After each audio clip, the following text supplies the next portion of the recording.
नमस्कार। पिछले दो पाठों में आपने रिपोर्टाज क्या है, उसके तत्व क्या हैं, विशेषताएं क्या हैं और उसके ऐतिहासिक विकास क्रम जाना। इस पाठ में हम रिपोर्टाज के सामग्री संयोजन एवं लेखन उसका किस तरह से किया जाता है, इस पर हम बातचीत करेंगे। रिपोर्टाज लेखन की तैयारी। रिपोर्टाज लेखन बंद कमरे में नहीं किया जा सकता, घटना स्थल पर जाना अनिवार्य है।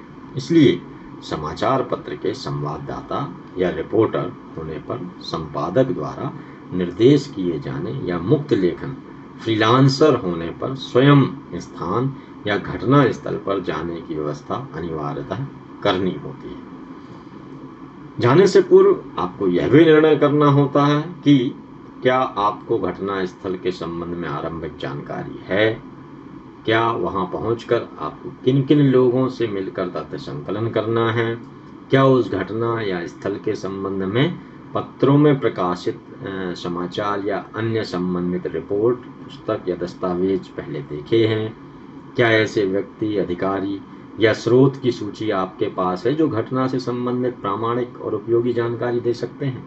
यह निर्णय कर लिए जाने पर सबसे पहला प्रयास यह होगा कि घटना से प्रभावित लोगों से मिलकर घटना का पूरा विवरण पहले जान लें। घटना स्थल के परिवेश का पूरा अध्ययन कर आवश्यक टिप्पणियां लिख लें। संबंधित अधिकारियों एवं लोगों से मिलें जो उस घटना के विभिन्न पहलुओं पर रोशनी डाल सकते हों। ऐसे तथ्य एवं प्रसंगों का संकलन करें जिनसे रिपोर्टाज मार्मिक बन सके। संबंधित स्थल एवं प्रभावित लोगों के छायाचित्र रिपोर्टाज की प्रामाणिकता सिद्ध करने हेतु ले लें। यदि आवश्यक हो तो साक्षात्कार भी ले लें ताकि प्रमाणों का उल्लेख किया जा सके। जिन लोगों या अधिकारियों से मिलने की आवश्यकता एवं साक्षात्कार लेना है वे सूचनाएं दें। यह आवश्यक नहीं है, अतः आवश्यक ही नहीं अनिवार्य यह है कि स्वयं घटना स्थल का सूक्ष्म निरीक्षण तथा उपलब्ध दस्तावेजों और सूत्रों से विश्वसनीय तथ्य संकलित करें। हो सकता है कि संबंधित व्यक्ति या अधिकारी अपने बचाव के लिए गलत सूचनाएं दें। ऐसी स्थिति में तथ्यों की प्रामाणिकता के लिए अन्य लोगों से भी जानकारी लें। उनसे बातचीत में उपयुक्त जानकारी से पूर्व की जानकारी की जांच की जा सकती है। सामग्री संयोजन। घटना स्थल से लौटने के बाद जो सामग्री और तथ्य संकलित किए हैं उसे ध्यान पूर्वक पढ़ने के उपरांत तार्किक रूप से क्रमबद्ध रूप में रखकर उसके केंद्रीय भाव को समझें। फिर उसकी प्रारंभिक रूपरेखा तैयार करें। प्रभावकारी रिपोर्टाज बनाने के लिए प्रभावित लोगों की बातें उन्हीं के शब्दों में लिखें तथा रिपोर्टाज लिखने के लिए अपनी शैली और भाषा को भी प्रभावी बनाएं। रिपोर्टाज लेखन। रिपोर्टाज लेखन आरंभ करने से पूर्व आपको ध्यान रखना चाहिए कि आप किस पत्र या पत्रिका के लिए रिपोर्टाज की तैयारी कर रहे हैं तथा उसका पाठक वर्ग किस आयु और समाज वर्ग से तथा रिपोर्टाज की प्रासंगिकता है या नहीं। ऐसी स्थिति में निम्नलिखित बातों पर ध्यान देना अनिवार्य है, जैसे समस्या निर्धारण, प्रासंगिकता, पाठक वर्ग और प्रस्तुति। समस्या निर्धारण। रिपोर्टाज लेखन से पूर्व एकत्रित सामग्री से यह निष्कर्ष निकालें कि आप किस समस्या पर रिपोर्टाज लिखने जा रहे हैं। अगर समस्या का निर्धारण नहीं कर पाएं तो आप तथ्यों का विवरण भर दे पाएंगे। इसलिए केंद्रीय समस्या का निर्धारण कर लेना उचित होगा। वैसे तो घटना स्थल की यात्रा के साथ ही समस्या का निर्धारण हो जाता है। ऐसा करना इसलिए आवश्यक होता है कि पूरा रिपोर्टाज तैयार होने पर उद्देश्य परिवर्तन करने की आवश्यकता नहीं पड़े।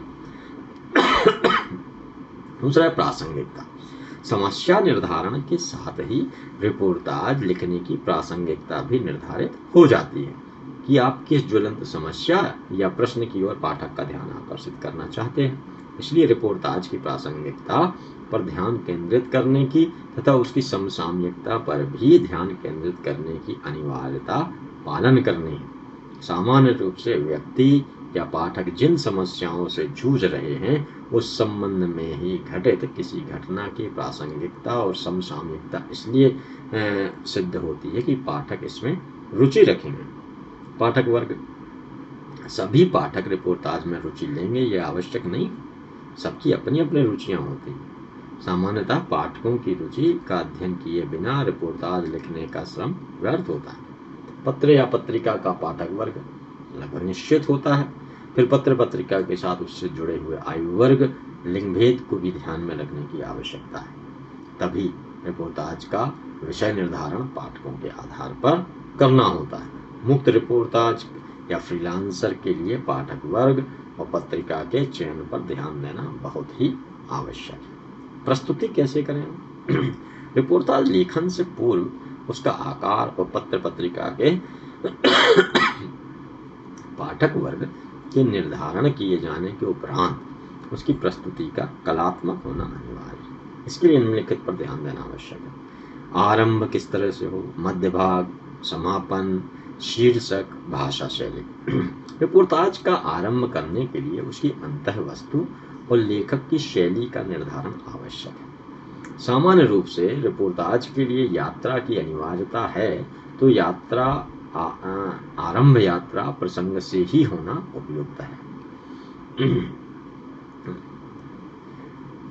जैसे एक उदाहरण हम देते हैं कि रेल रुक गई, हम लोग बेहद फुर्ती से सामान उतारने लगे। एक बक्सा, एक बिस्तर, एक बक्स, एक बिस्तर, दवाओं के बड़े बड़े बक्स, सब कुल मिलाकर कुल 1-1.5 मिनट में भुइयां लंबी लंबी सांसें लेता मुस्कुराता जाता था।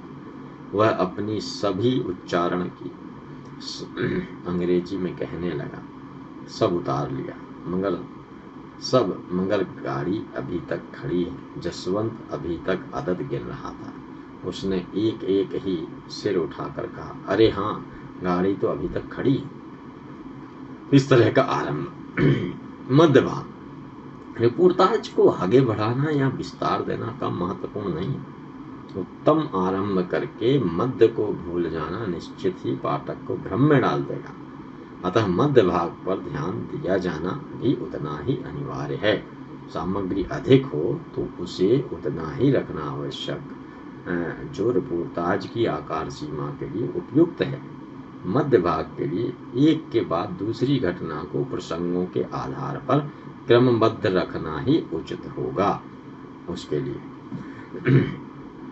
उदाहरण के लिए देखिए, मैं देख रहा था जिनके शरीर में केवल हड्डियां ही शेष थीं, आज भी उनमें जीवित रहने का साहस था। अकाल आया, बीमारी आई और फिर दूसरे अकाल की गहरी आंधी भी क्षितिज पर सिर उठाने लगी, किंतु अविचलित है यह। किस लिए? इसलिए ना कि यह जनता किसी से दम नहीं सकती। एक दिन विजेताओं ने इन्हें कुचला था, आज भी मनुष्य का स्वार्थ और भीषण व्यापार इन्हें निचोड़ रहा है, किंतु यह तो अभी तक अदम्य अविजय है। ये रामगे राघव का। तो ये मध्य इस तरह से होना चाहिए जो प्रारंभ को लेते हुए साथ में चले। समापन। रिपोर्टाज समाप्ति भी उतनी ही प्रभावशाली होनी चाहिए जितना कि उसका आरंभ। समाप्ति बहुल कुछ रिपोर्टाज के आरंभ और विकास पर भी निर्भर करती है। अतः अंत में किसी प्रसंग या किसी वैचारिक टिप्पणी या निष्कर्ष के साथ अंत उसका किया जा सकता है, लेकिन यह ध्यान रखना है कि पाठकों को यह अनुभव हो कि रचना पूरी हो गई। उदाहरण के लिए, पागल चला गया, बीमार जोर से कराहने लगा, स्त्री देखती रही, एकाएक जोर की हिचकी आई और बीमार के प्राण पखेरु उड़ गए। स्त्री जोर से चिल्ला उठी, डॉक्टर, अंधेरा छाया जा रहा है चारों ओर, मैं क्या करूं? डॉक्टर, कौन उठाएगा इसे? डॉक्टर देख रहा था दूर, ऊपर सहानुभूतिहीन तारे निकल आए थे। नीरव निर्मल अंधकार झुकता आ रहा है पृथ्वी पर। यह इस तरह से अंत। शीर्षक। रिपोर्टाज का शीर्षक कलात्मक होना चाहिए। यह कहा जा सकता है कि रिपोर्टाज का शीर्षक भी फीचर की भांति संबद्ध, रोचक, तथ्यपूर्ण होना चाहिए। जैसे कुछ शीर्षक द्रष्टव्य है, अंधेरे में एक चीख, अंग्रेजों की खोज में, हर बारिश में, रक्तदान बनाम खून बेचने का धंधा आदि। भाषा शैली। रिपोर्टाज की प्रस्तुति लेखक की निजता की पहचान होती है, जो वास्तव में विषय के अनुरूप शब्द चयन यानी भाषा और कथ्य की त्वरा यानी शैली पर निर्भर करती है। अतः रिपोर्टाज की भाषा न निबंध की भांति क्लिष्ट और पांडित्य प्रदर्शनकारी होना चाहिए और न शैली दुरूह। भाषा में सरल शब्द चयन प्रवाहमय शैली होनी चाहिए। सारांशतः हम कह सकते हैं कि रिपोर्टाज न लेख है न कहानी है, पर कहानी जैसी कथात्मकता लेकर और सत्य का उल्लेख करने वाला आत्मीय आलेख है। इसका विकास आज द्वितीय विश्व युद्ध की रिपोर्टिंग से माना जाता है। रिपोर्टाज समस्या प्रधान, समसामयिकता युक्त, रोचक, रसात्मक, मर्मस्पर्शी, संक्षिप्त आलेख है जो पाठक को आकर्षित करता है। लेकिन यह सत्य है कि रिपोर्टाज लेखन के लिए लेखक को स्थल या घटना पर की स्वयं जांच कर वांछित संदर्भों के विषय में सामग्री संकलन, साक्षात्कार द्वारा प्रमाण एकत्र करने होते हैं। उसे अपनी कथा को शैली में इस प्रकार प्रस्तुत करना पड़ता है कि पाठक वर्ग उसे पढ़े बिना छोड़ ना पाए। रिपोर्टाज के विषय समसामयिक स्तर पर अनेक हो सकते हैं। पत्रकार या मुक्त लेखक, फ्रीलांसर जिसको कहते हैं, के लिए कोई भी ज्वलंत समस्या रिपोर्टाज का आधार हो सकती है। उसकी प्रस्तुति कलात्मक, आकर्षक और उचित शीर्षक से होनी चाहिए। तो हमने इन तीनों पाठों में जाना रिपोर्टाज के विषय में। आशा है आपको इनसे मदद मिली होगी। नमस्कार।